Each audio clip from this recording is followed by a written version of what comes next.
3 years gone, and I thought he was lost forever. Then one morning in Carson, Nevada, he appeared, broken, bloodied, and alive. The man I nursed back to health carried secrets darker than the desert itself. What happened next didn't just change my life. It changed everything I thought I knew about survival, trust, and second chances. Watch closely, because this storm isn't just passing, it's here to stay. The morning after the storm, the world didn't feel like it belonged to anyone anymore. The sky was bruised with gray clouds that hadn't yet fled, and the sun, timid and bleeding, did little to warm the scorched dirt. I stepped onto the porch, boots scuffing against the groaning boards, and the smell of wet earth and crushed leaves hit me first. My hands clutched the railing as I tried to measure the damage, the fence leaning in pieces, fence posts split like broken teeth, and the remnants of last night's fury scattered across my yard. The wind, though weak now, still whispered secrets in my ears, like it had a story to tell that I wasn't ready to hear. I should have expected the silence, heavy and unnatural. I've lived here long enough to know that silence carries a weight, the kind that presses against your chest and makes you feel like the whole world is holding its breath. But this silence was worse, an emptiness so dense that even the usual buzz of cicadas seemed polite in comparison. And then I saw him. Or, at least, what I first thought was a piece of broken driftwood lying in the dirt near the edge of my land. It was a man. Face down. Boots caked with mud, a shirt shredded in ways that made it clear he'd been through something hellish. My stomach twisted as I stepped closer, each footfall against the soaked soil a reminder that this was no ordinary drifter caught in the storm. This was someone who had been chewed up by life and spat out, raw and trembling. My hands itched to look away, to leave him where he lay, but something in me, some instinct honed over decades on this land, made me kneel. Carefully, I pressed my fingers to his neck, to check for the impossible. He was alive, barely, but every shallow breath he took seemed like it cost him the world. Blood crusted his hairline, dust pressed into his skin until he looked more statue than man. I had lost people before. Husband gone to a broken neck in a cattle stampede, neighbors who vanished overnight, animals more than I cared to count. I wasn't afraid of death. I was afraid of what living alone too long can do to someone's soul. Sweat ran down my back as I dragged him, one boot at a time, up to my porch, cursing under my breath and whispering prayers I hadn't said in years. He was heavier than he looked, but he didn't resist. He just lay there like he had nothing left to fight with. I laid him on the couch, the same one where my husband had taken his long afternoon naps, and stepped back to breathe. He hadn't said a word. He didn't need to. His presence filled the room with questions I couldn't answer. I fetched water, boiled old bandages, wiped the dried blood from his brow. Hours passed. I sat across the room, pretending to knit, but my eyes never left him. And then, just as the first weak light of sunrise stretched across the horizon, he stirred. Eyes half-lidded, haunted, a storm trapped behind the human form he carried. I watched him drink from the chipped mug I handed him, small sips that seemed to carry the weight of a lifetime of thirst. I didn't ask who he was, and he didn't offer. That silence, heavy and unbroken, said enough. All I knew was that this broken man wasn't just a drifter. Something about him, the way he held on to life when it should have let go, told me his story wasn't over yet. And in that moment, I realized that maybe, for the first time in years, I wasn't alone either. The air in my little farmhouse was thick with the smell of wet earth, boiled bandages, and the faint metallic scent of blood. Jack didn't move much, but every now and then, a muscle would twitch in his shoulder or his jaw would tighten, a reminder that beneath the quiet, something fierce still lived in him. I had set him on the couch, propped against cushions, and for hours I watched him breathe shallow, measured breaths. The morning had stretched on, the sun climbing higher in the sky, but even its light didn't feel right that day. It felt too harsh, too sharp, like it wanted to cut through the thin walls of my home and expose every secret within. I found myself walking to the kitchen again, filling a pot with water, setting it on the stove to boil. Each movement was careful, measured, because one wrong motion and I could startle him. The silence between us wasn't awkward. It was heavy, like the weight of old storms settling in the corners of the room. I didn't know his story. I didn't know his name at first. All I knew was that whatever had left him like this, it wasn't over. When Jack finally opened his eyes, it wasn't with curiosity or confusion. It was with that quiet, unsettling awareness of someone who had seen too much and lived through worse. His gaze was distant at first, scanning the ceiling, the walls, the floor, as if counting the cracks and assessing whether any of it could hurt him. I offered him water, and he took it with hands that trembled but didn't shake entirely. Strong hands, scarred and rough, holding a fragile cup like it was a lifeline.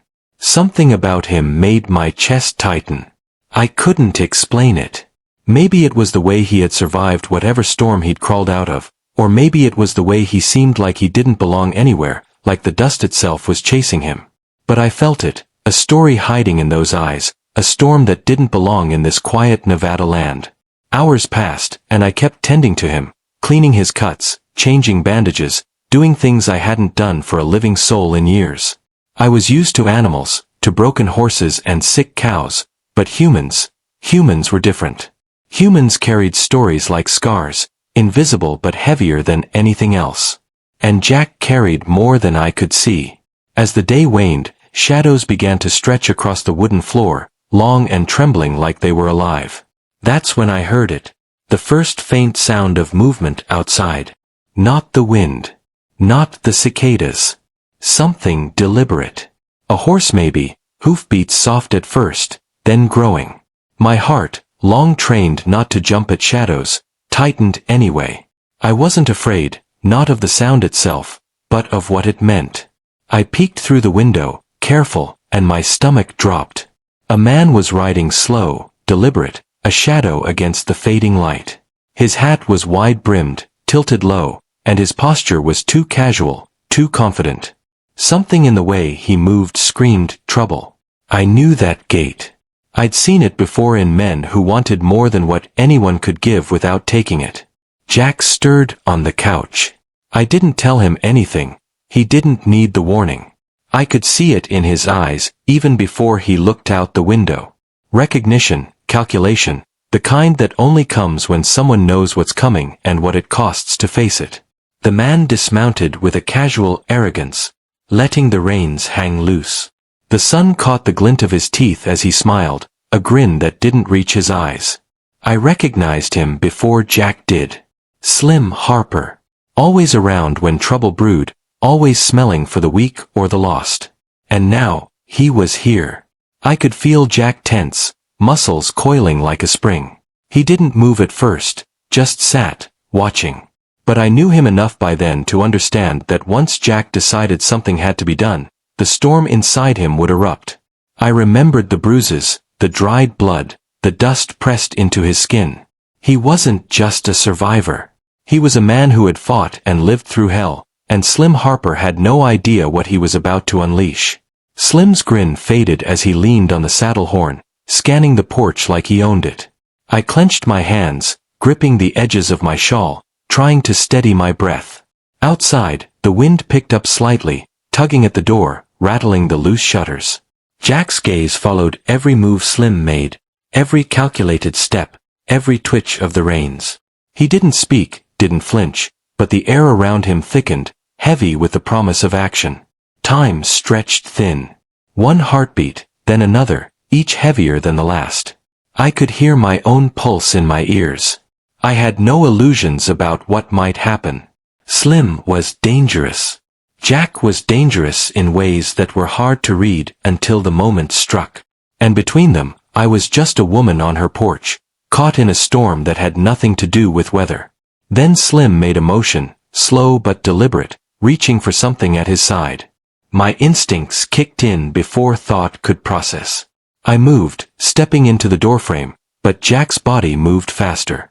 Like the wind itself had lent him strength, he was on his feet, his bruised and scarred form suddenly a coiled threat. I didn't see the motion in detail. My eyes caught only the blur of movement, the faint sound of leather and cloth, the sudden stillness that followed. Slim faltered. I saw it then, recognition and fear, sudden, sharp. And then, like smoke, he was gone, retreating into the dust, leaving the tension thick and heavy in his wake. Jack stood there, chest heaving, not looking at me, just letting the storm inside him settle for a moment. The porch was silent again, save for the distant sound of cicadas and the soft rustle of the wind. I realized then that Jack wasn't running anymore. Not from me, not from me, not from anyone in this land. Whatever storm he had carried, whatever past he bore, it had reached a point of reckoning. And I knew, with a strange certainty, that my quiet life on this farm had just become the center of a story that would not be quiet for long.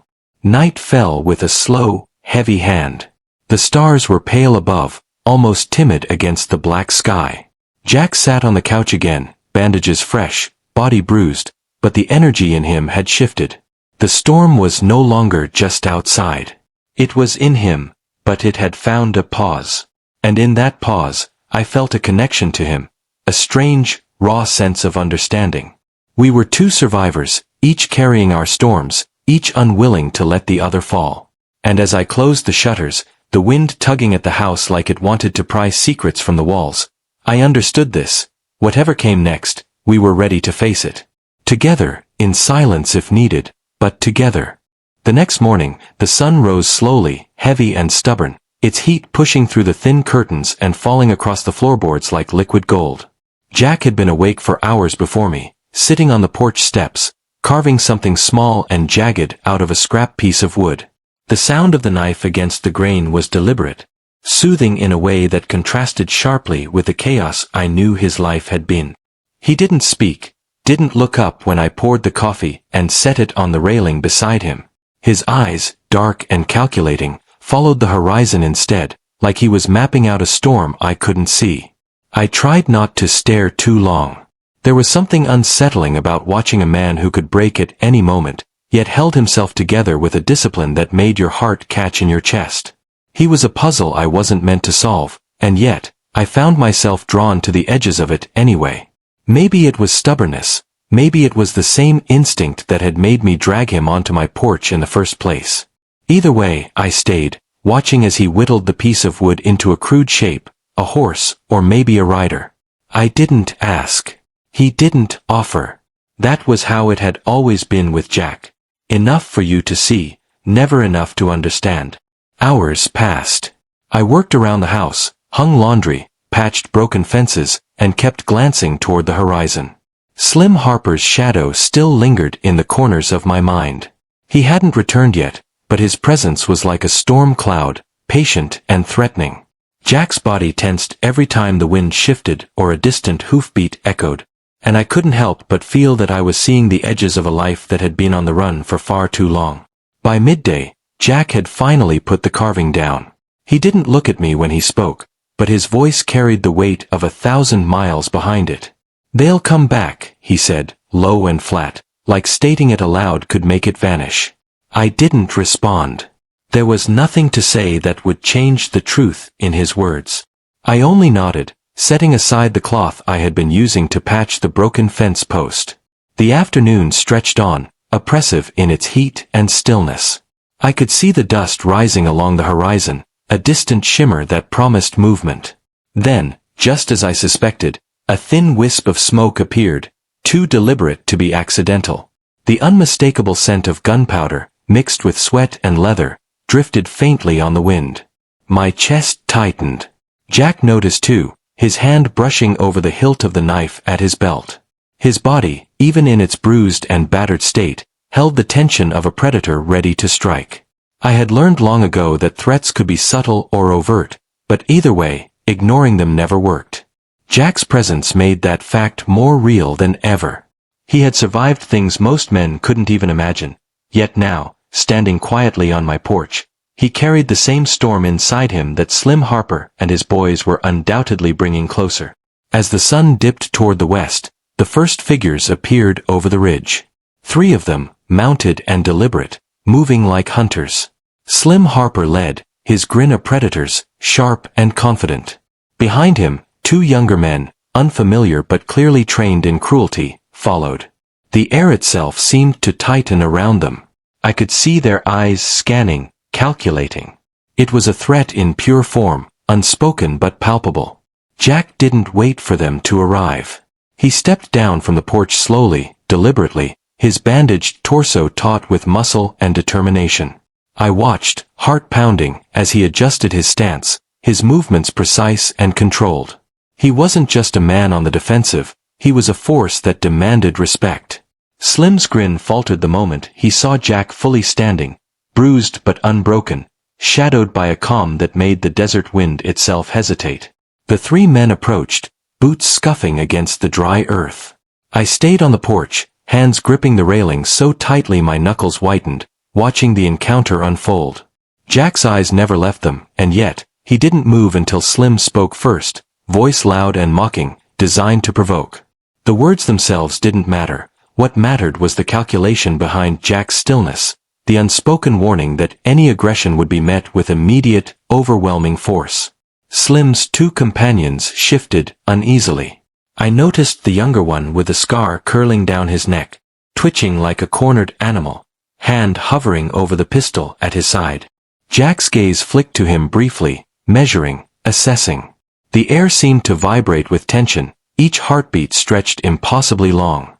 And then, in a motion almost too fast to see, Jack struck. I didn't know which was faster, the kick, the punch, or the sheer force of intent behind it. One man went down hard, another followed, and Slim himself faltered, eyes wide as if he had just seen a ghost. Jack didn't gloat. He didn't speak. He just stood there, chest heaving, hands ready, the storm within him coiled and lethal. And then, slowly, Slim backed away, dragging his companions with him, vanishing into the rising dust, leaving only the echo of their retreat. The silence after was almost more powerful than the fight itself. Jack leaned against the railing, breathing heavy, bruised but unbroken, and for the first time, he looked at me. Not with words, not with explanation, but with a quiet understanding that we were in this together now. I nodded once, and that single gesture carried more meaning than any conversation could. Night came quietly after that. The stars were pale but steady, the moon a witness to the calm that followed chaos. Jack sat on the porch steps, staring at the horizon, and I knew he was thinking about the past, the mistakes, the people who had hunted him, and perhaps the ones he had failed to protect. And I, sitting nearby, felt the weight of his storm, the pull of it, and understood that whatever came next, we wouldn't face it alone. The dawn broke with a kind of light that seemed too harsh to forgive the night's shadows. I was already awake, standing at the edge of the porch, coffee steaming in my hands, when Jack emerged from the house. His bandages had been changed, his bruises still dark but fading, and there was a new tension in his posture, a quiet readiness that hadn't been there yesterday. He didn't look at me as he stepped down onto the ground, only toward the ridge where the dust had started to stir again, like some silent alarm that had been waiting for him. I wanted to ask him questions, but I knew better. His past was a puzzle he hadn't chosen to reveal, and pressing him now would only make him retreat into that storm he carried so carefully inside. Instead, I stayed back, hands wrapped around the mug, watching.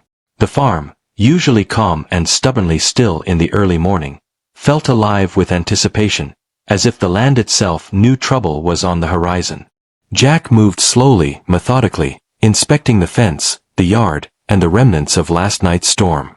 Every motion was precise, practiced, like someone who had survived more than most could imagine, someone who had learned to live on the edge of danger and still come out whole. I could see it in his eyes, the calculation, the memory, the weight of a past he couldn't leave behind. By midday, the wind had shifted again, carrying a faint scent of smoke and leather. My chest tightened instinctively. Jack noticed it too. His hand brushed against the knife at his belt, a simple motion, almost unconscious, but it spoke volumes. He wasn't just prepared, he was anticipating. He was preparing for something he had faced before, something I could only guess at. I tried to keep myself busy, tending to the animals, fixing the fence, doing the mundane tasks that gave the illusion of normalcy. But my mind kept drifting back to him, to the quiet, fierce energy that seemed to radiate from his body, the storm within him barely contained. There was more to him than what met the eye. I could feel it. And deep down, I knew that whatever Slim Harper had started, it wasn't finished. The afternoon stretched long, oppressive in its heat, and then the first figure appeared on the horizon. Slim Harper, unmistakable even from a distance, rode with a slow arrogance, 2 of his men flanking him. They were deliberate, measured, dangerous. My stomach tightened, but I stayed on the porch, watching Jack. He didn't flinch. He didn't hesitate. He simply stepped forward, a silent promise that he was ready. Slim's grin faded as he neared. He wasn't expecting resistance, and yet here was Jack, bruised, battered, and unbroken. The air thickened with tension, each heartbeat stretched impossibly long. I could see the younger man with the scar twitching, hand hovering over his pistol, and I felt the familiar pull of fear and anticipation.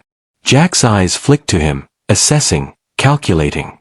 The motion was almost too fast to see, a blur of action and intent, and within moments, the first man fell. Then the second. Slim faltered, recognition and fear flashing across his face before he retreated into the rising dust, leaving only the echo of his departure. After the dust settled, Jack turned to me, and for the first time, his eyes held something different. Not just calculation or wariness, but a flicker of trust, a quiet understanding that we were no longer alone in facing the storm. The night came with a pale moon and a blanket of stars, and for the first time in a long while, the world seemed to hold its breath. Jack finally spoke, quietly, almost to himself. "They won't stop," he said. I didn't need to respond. The weight in his words carried the truth I had come to sense. His past, the mistakes, the people he had tried to protect, were not behind him. They were coming, inevitable as the tide. And I understood that our small farm was now the center of a story far larger than either of us had anticipated. The evening deepened, shadows stretching across the porch, and I found myself sitting beside him, the silence between us heavy but comforting. There were no words needed, no explanations given. Just the quiet understanding that we were in this together, and that whatever came next, we would face it side by side. The morning air was thick and oppressive, the kind that pressed against your skin and made every breath feel heavy. I stepped onto the porch, boots scraping the wooden boards, and immediately noticed the subtle change in the landscape. The dust from the previous day had settled unevenly, footprints and hoof marks tracing paths that whispered of visitors, of eyes watching, of dangers lurking just beyond the horizon. Jack was already outside, leaning against the railing, his eyes fixed on the ridge as if reading a map only he could understand. He didn't greet me, didn't offer the small niceties that polite society demanded. There was no need. The language between us had shifted to something older, something instinctive. I understood him by watching, by seeing the tight coil of his muscles, the steady tension in his jaw, the faint tremor in his hands when he clenched them into fists. He had carried storms before, storms that had left scars deeper than the ones I could see, and I knew he was calculating what was coming next. I poured coffee into a chipped mug, the steam curling up like a ghost in the early light, and set it beside him. He didn't reach for it. Instead, he glanced down at a piece of wood he had been carving the night before, the crude shape of a horse slowly taking form under his hands. Every cut, every scrape of the knife against the grain, felt deliberate, meditative, a contrast to the chaos I knew he had endured. The sun climbed higher, turning the shadows sharp and black across the yard. I kept my distance, tending to the animals, repairing the fence, yet my eyes never strayed far from him. There was a weight in the air, something I couldn't name, something that made the fine hairs on my arms stand at attention. Jack's past was a storm that had not yet run its course, and Slim Harper and his men were the kind of men who chased storms for sport, leaving nothing but wreckage in their wake. By midday, a flicker of movement appeared along the ridge. 3 figures, deliberate and slow, riding into view with a confidence that was almost casual but betrayed a dangerous intent. Slim Harper led, unmistakable with his wide-brimmed hat and grin that didn't reach his eyes. Behind him, the 2 younger men followed, their hands resting lightly near their pistols, waiting for an excuse to act. My chest tightened. Jack noticed too. He straightened, his posture rigid, his eyes narrowing. The air seemed to thicken around him, charged with a silent, lethal energy. I could feel the tension coiling around us, heavy and suffocating. Jack's hand brushed against the knife at his belt, not in panic but in instinct. His eyes flicked to Slim, then to the men flanking him, reading the intentions in ways I couldn't comprehend. And I knew, without words, that the storm within Jack was preparing to strike. The approach was slow, deliberate. Slim's grin faltered as he neared the porch, realizing that the man before him was not the easy target he had anticipated. Jack's presence alone carried a warning, an unspoken threat that chilled the air more effectively than any gun could. The younger man with the scar on his neck twitched, fingers hovering over his pistol, and I felt the pull of fear tighten in my chest. Then, in a blur too quick to follow with the naked eye, Jack moved. His actions were precise, deadly, a single motion dismantling the threat before it could even manifest. One man hit the ground with a grunt, the other followed seconds later, and Slim Harper's confidence evaporated as he realized the gravity of the situation.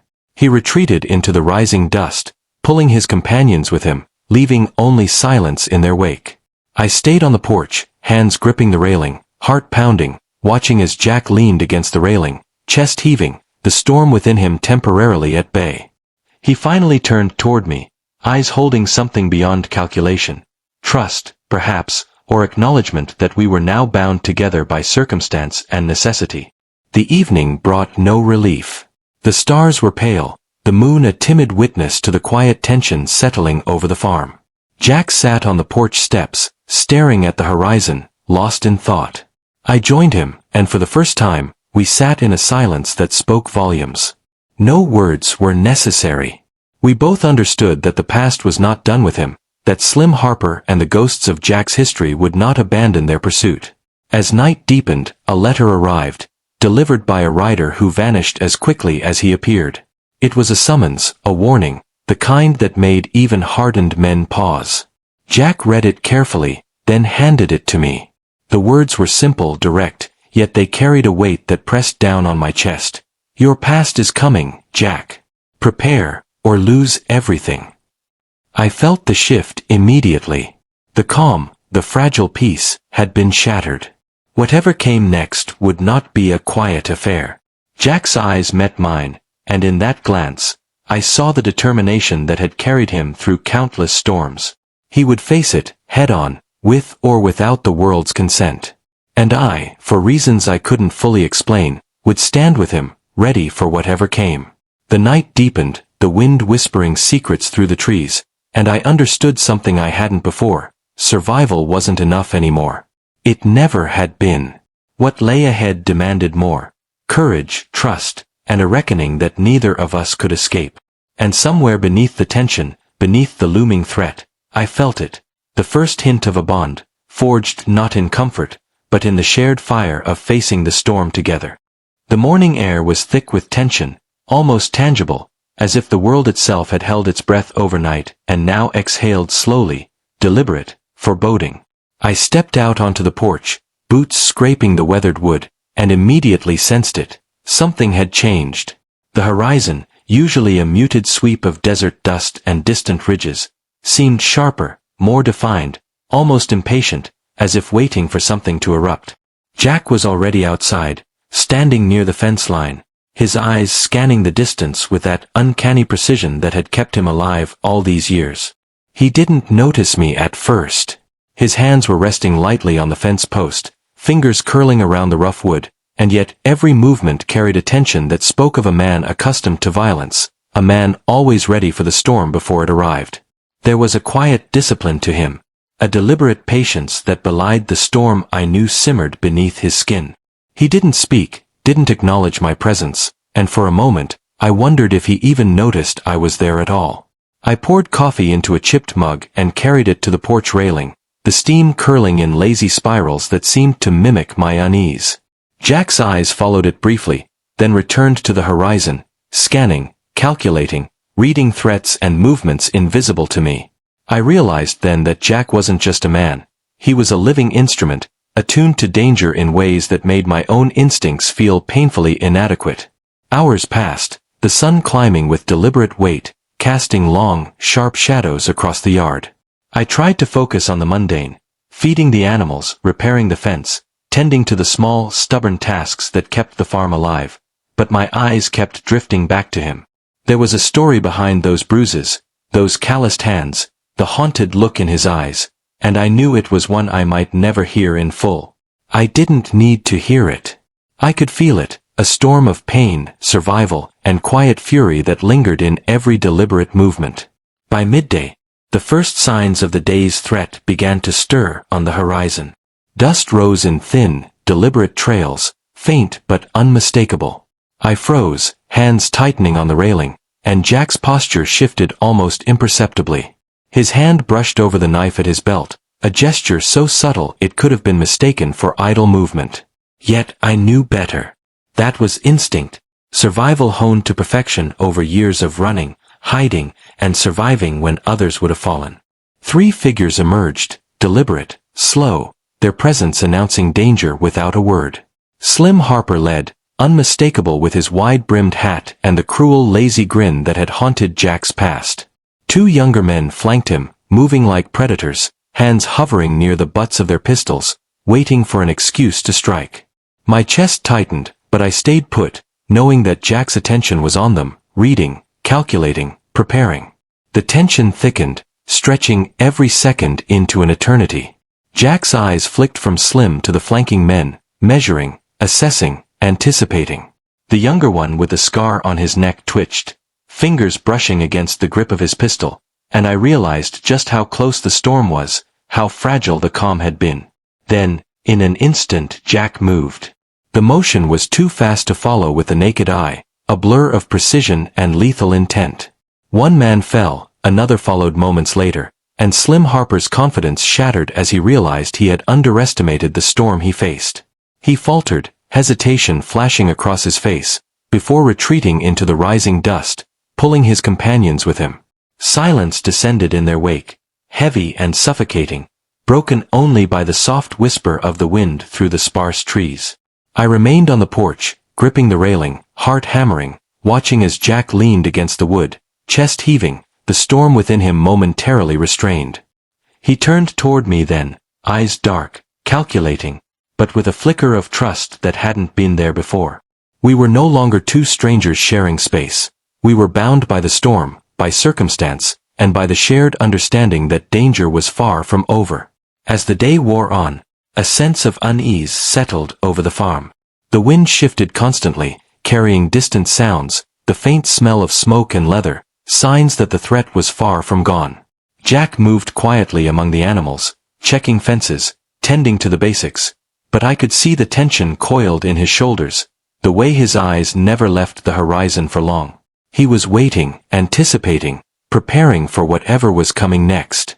Night fell slowly, stars pale and watchful above the desert, the moon casting long, trembling shadows across the yard. Jack sat on the porch steps, carving again, the crude shapes of horses and riders taking form under his hands.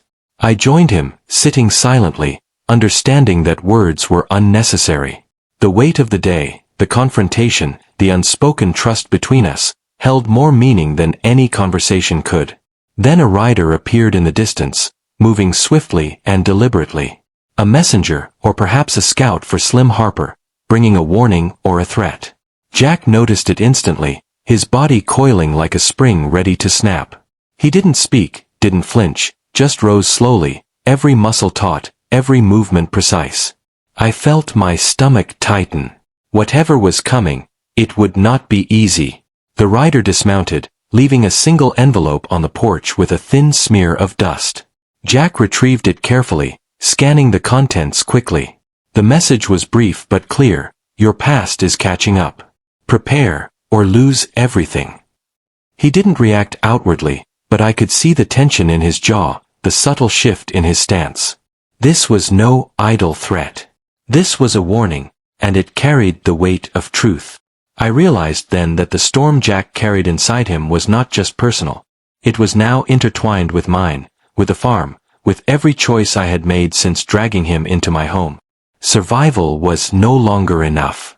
We were in the eye of a storm that demanded courage, trust, and readiness for a reckoning that neither of us could escape. And as Jack looked at me, silently acknowledging the bond we shared, I understood that whatever came next, we would face it together. The sun had barely crested the horizon when I noticed it, the subtle shift in the air that always preceded trouble. The heat was already oppressive, pressing against my skin, carrying with it the dry, acrid scent of dust and gunpowder that made my stomach tighten. Jack was standing near the barn, checking the horses, muscles coiled and taut, eyes scanning the distance like a hawk searching for prey. I didn't dare speak. There was no need. His instincts were sharper than any words I could offer. The farm was quiet, deceptively quiet, and that was what made it dangerous. I had learned long ago that silence could mask 1,000 threats. The ridge in the distance was jagged, uneven, a pale sweep of earth and sky where the dust shimmered unnaturally. And I knew, as I always did, that Slim Harper and his men were out there, circling, waiting, calculating. Jack didn't flinch. He didn't even acknowledge the horizon for long, only a subtle tightening of his jaw, a slight shift of his stance. Every muscle in his body spoke of preparation, patience, and the quiet promise of inevitable confrontation. I tried to busy myself with chores, feeding the animals, checking the fences, but my eyes betrayed me, drifting constantly toward him. There was a story written in his movements, a narrative of survival, violence, and a life spent running from shadows. And I felt drawn into it, whether I wanted to be or not. Hours passed. The wind shifted, carrying the faint sound of hooves in the distance. My heart began to pound in rhythm with them. Jack noticed too. He straightened, hand brushing instinctively against the knife at his belt. The gesture was casual, almost imperceptible, but I felt the tension coil in the air around him like a living thing. 3 figures appeared, deliberate, measured, moving like hunters on the ridge. Slim Harper led, unmistakable even from a distance, his wide-brimmed hat and lazy grin a constant threat. The 2 younger men flanked him, hands hovering over pistols, ready to act. My chest tightened as I watched Jack, knowing he was aware of every micro-movement, every sign of aggression, and calculating the response with precision honed over countless encounters with danger. The approach was slow, deliberate, the kind that allows a predator to gauge the distance to its prey. Jack's posture shifted subtly, but he didn't draw his weapon immediately. He waited, patient, eyes never leaving Slim Harper. The younger men shifted uneasily, twitching like cornered animals, and I felt the tension coiling in my chest like a living thing. Then, in a motion too fast to follow with the naked eye, Jack struck. One man went down with a grunt, the other immediately followed, and Slim Harper faltered, recognition and fear flashing across his face. He had underestimated the man in front of him, the storm hidden beneath the bruises and bandages. He retreated, pulling his companions with him, leaving only the echo of their departure. I remained on the porch, gripping the railing, heart hammering, watching Jack as he leaned against the wood, chest heaving, eyes dark and calculating.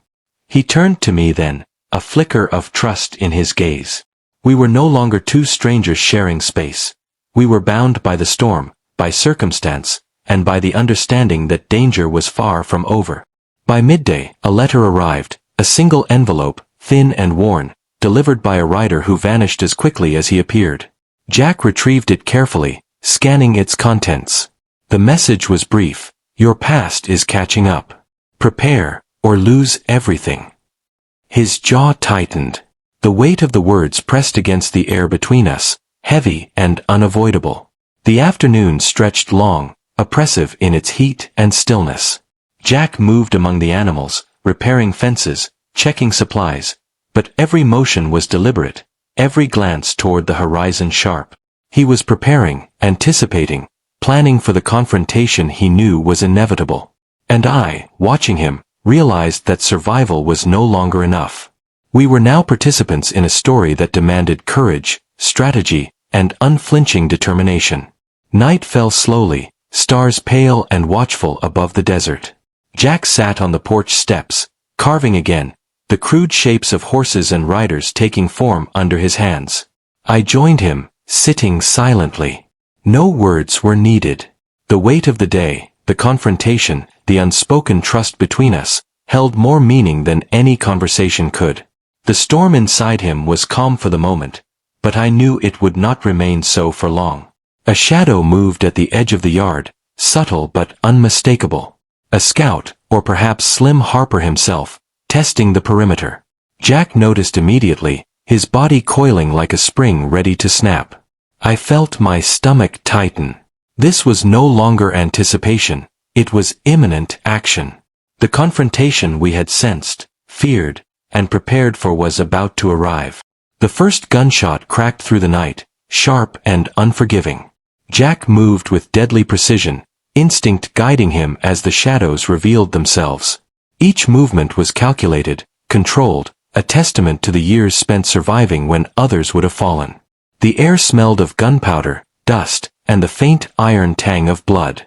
I watched in tense silence, knowing the danger was real, immediate, and that Jack was the only thing standing between it and us. Hours passed in a blur of action, strategy, and instinct. By the time the dawnlight crept over the horizon, the yard was littered with the remnants of the night storm. Fallen bodies, spent shells, and the lingering tension of a fight that had tested the limits of human endurance. Jack stood in the center, bruised, bloodied, but unbroken. The storm inside him had raged and subsided, leaving only the quiet, deadly calm of a man who had faced the past and emerged intact. I stepped toward him, hands trembling, but words unnecessary. We had survived, together, and in that survival, a bond had been forged stronger than any fear or threat. The morning sun burned away the remnants of the night, and for the first time, the farm felt like more than a refuge. It felt like a place where we could begin again. The morning air had a brittle edge to it, sharp and cold despite the rising sun that promised heat by noon. I stepped onto the porch, boots scuffing the worn boards, and found Jack already there, leaning against the railing, eyes scanning the horizon with that unnerving precision that made my heart beat faster than I cared to admit. His movements were deliberate, patient, as if every motion, every glance was part of a careful calculation I could only partially comprehend. I didn't speak. There was no need. The tension in the air was thick enough to speak for both of us. I poured coffee into a chipped mug and set it on the railing, the steam curling like ghostly fingers into the cool morning air. Jack's gaze shifted briefly toward it, but he didn't touch it. His hands were rough, scarred, shaking slightly, not from fear but from muscles unused to rest, from a body that had spent too many years carrying burdens too heavy to name. I watched him, and I realized something I hadn't quite faced until that moment.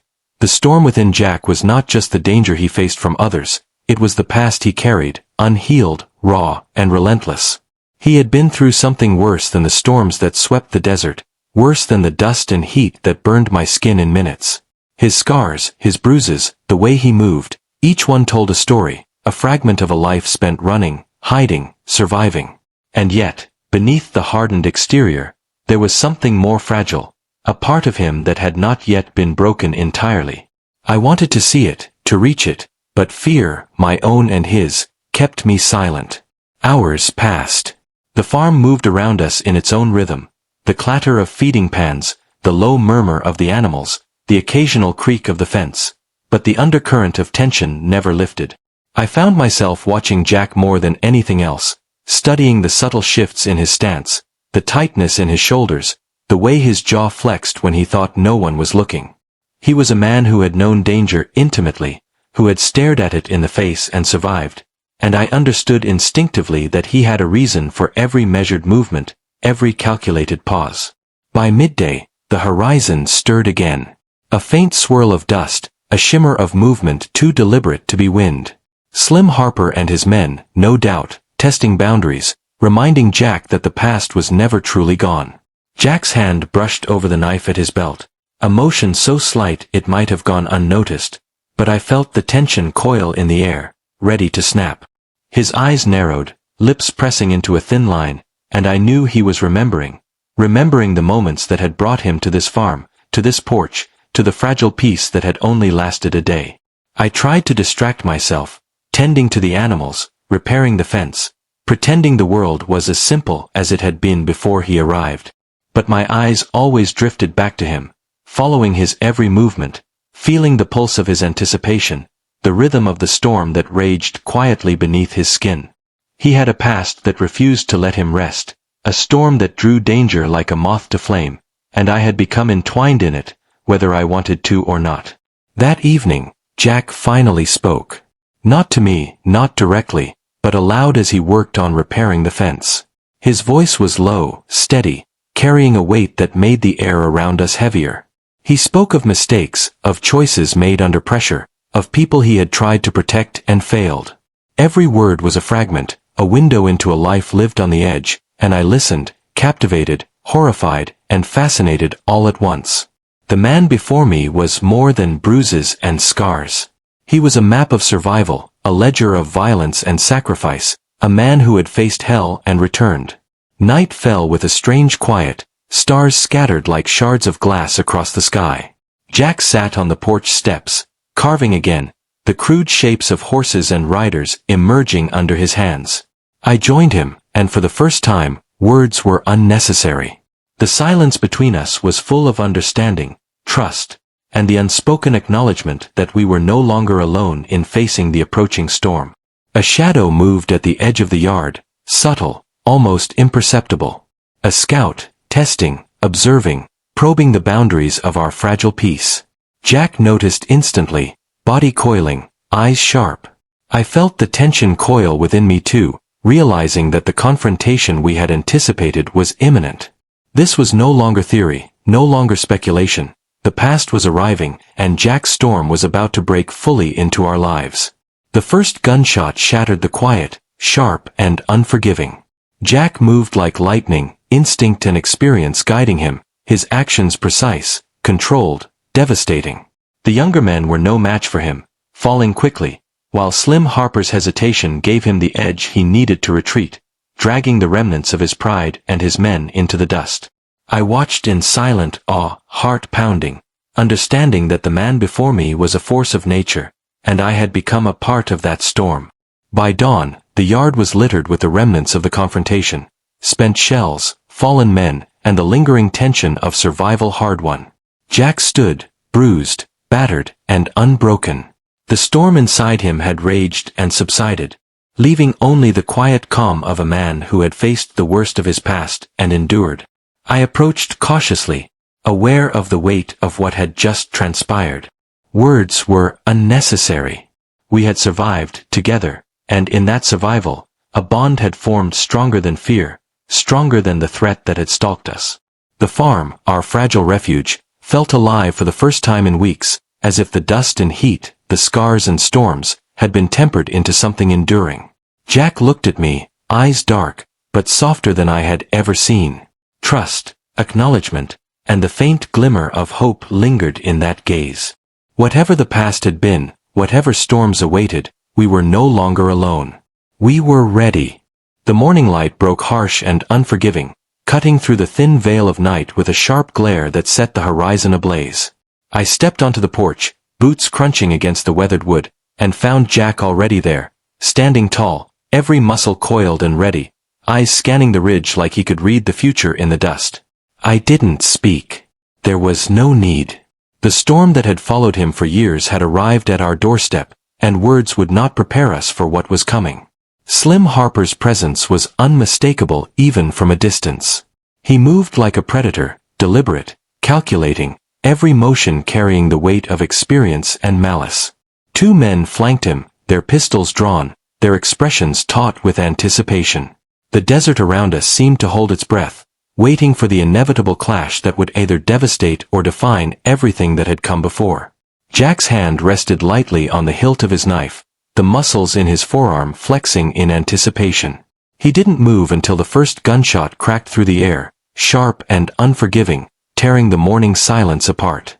I flinched, heart pounding, but Jack reacted instantly. The storm within him erupted, and he moved with a precision and speed that made the young men falter, giving him the advantage he needed. The confrontation unfolded like a dance of violence, choreographed by experience and desperation. Every punch, every dodge, every swing of the knife was deliberate. I watched, breath held, as the two younger men were incapacitated before they could reach him. Slim Harper hesitated, eyes wide with disbelief, realizing that he had underestimated the man he thought he knew. Jack's presence alone was enough to command the field, and the calculated fury in his eyes left no room for hesitation. I stayed on the porch, gripping the railing, aware of my own limitations, but my gaze never wavered from him. The bond between us had grown beyond simple trust. It was an unspoken agreement that whatever happened, we faced it together. Jack's movements were lethal yet controlled, each action a testament to the countless battles he had survived, the storms he had endured, and the man he had become.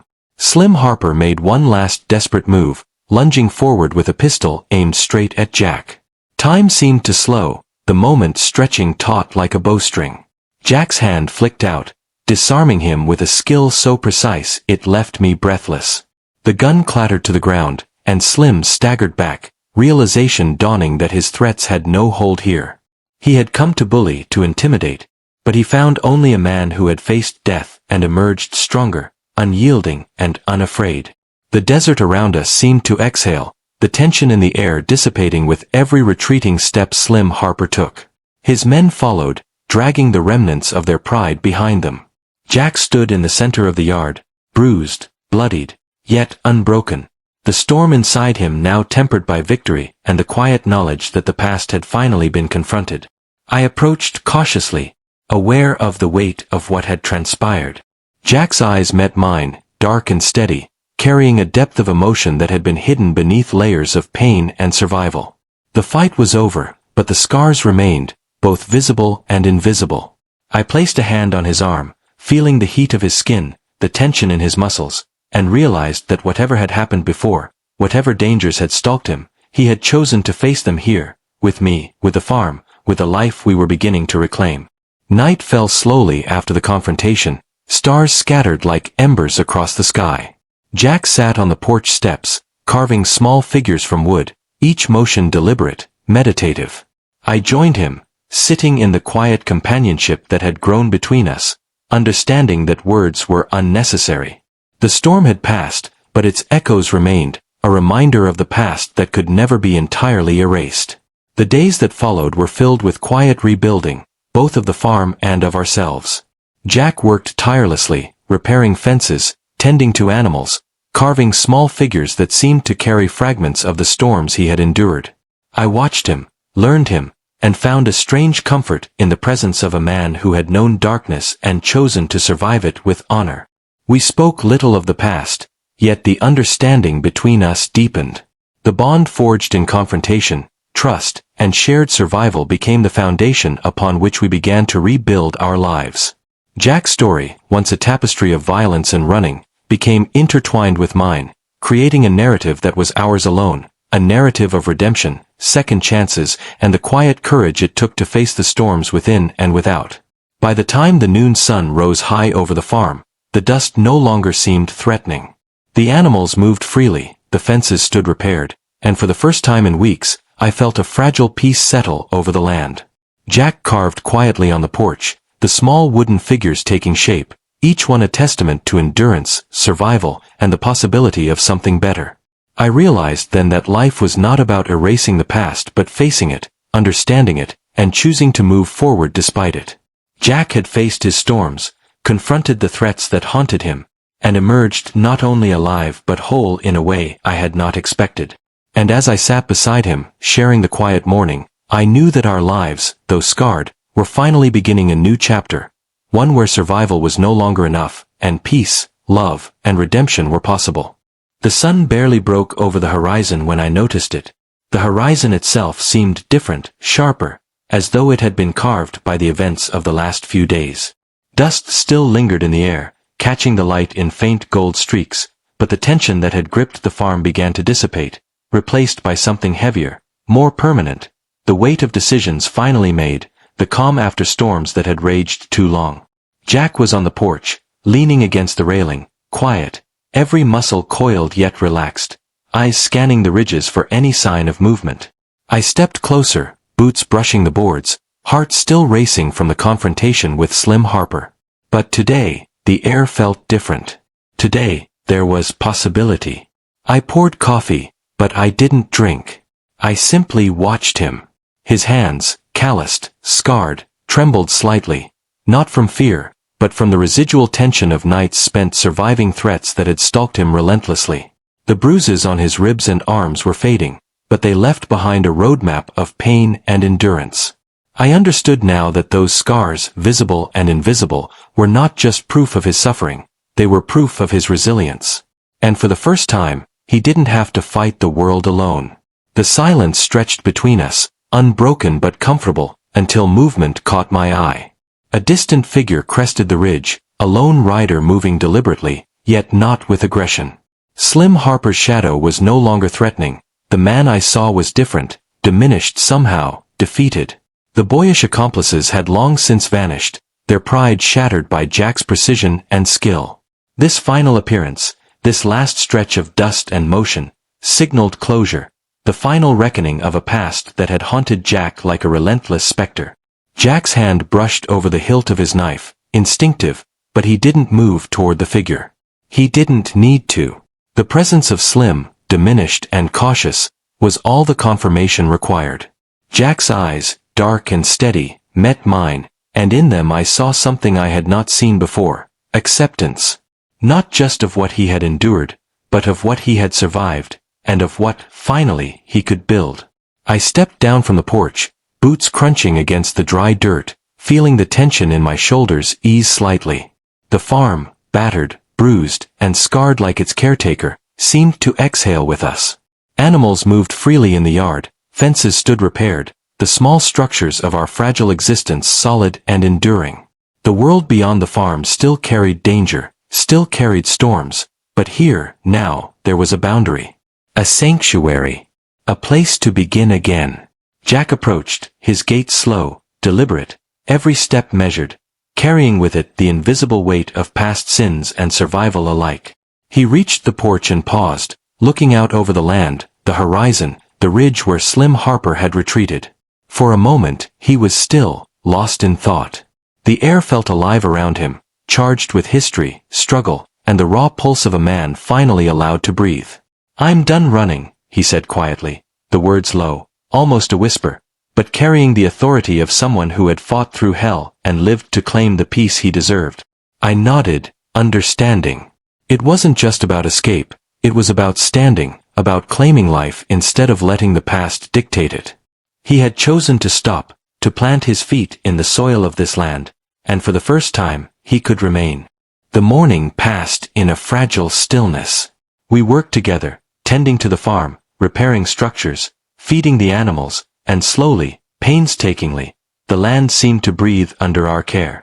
Jack moved with a patience that was new, his movements deliberate but devoid of the tense urgency that had defined him before. I watched him, recognizing in his quiet strength the evolution of a man who had survived storms not just of weather and violence, but of conscience, fear, and isolation. As the sun climbed higher, we sat on the porch together. Jack carved another small wooden figure, a horse, this one more detailed than the last, a testament to patience, healing, and creation. His hands worked skillfully, but his eyes never left mine. The bond between us had shifted subtly over the days and nights of danger, trust, and shared survival. It was no longer a bond forged solely in circumstance. It was one built in choice, in the quiet decision to trust, to protect, to care. I realized then that life, in its rawest, most unforgiving form, had offered us more than survival. It had offered redemption. A chance to heal, to rebuild, to love even after loss, even after years of solitude and fear. Jack's past, though heavy and dark, had led him here, to this place, to this woman, to a chance at a life worth living.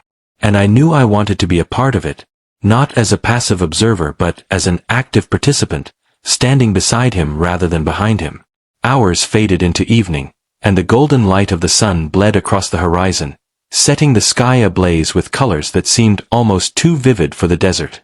Jack set aside his carving and stood, stretching slightly, the stiffness of days past giving way to motion.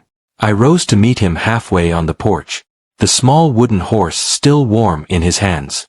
"I've lived too long in the shadows," he said quietly, voice steady, "hiding from who I was, from what I did. But here, with you, I can start over. Not running, not hiding, just living." I felt the weight of those words, felt the gravity of the truth in them. There was no need for more words. I reached for his hand, fingers intertwining, and in that simple touch, years of pain, fear, and solitude seemed to dissipate. The farm, the land, the storms, all of it felt lighter somehow, infused with the possibility of a life finally reclaimed. Night fell over Carson, Nevada, but it was no longer oppressive. The stars glimmered, distant but reassuring, and the desert air carried a soft coolness that spoke of endings and beginnings alike.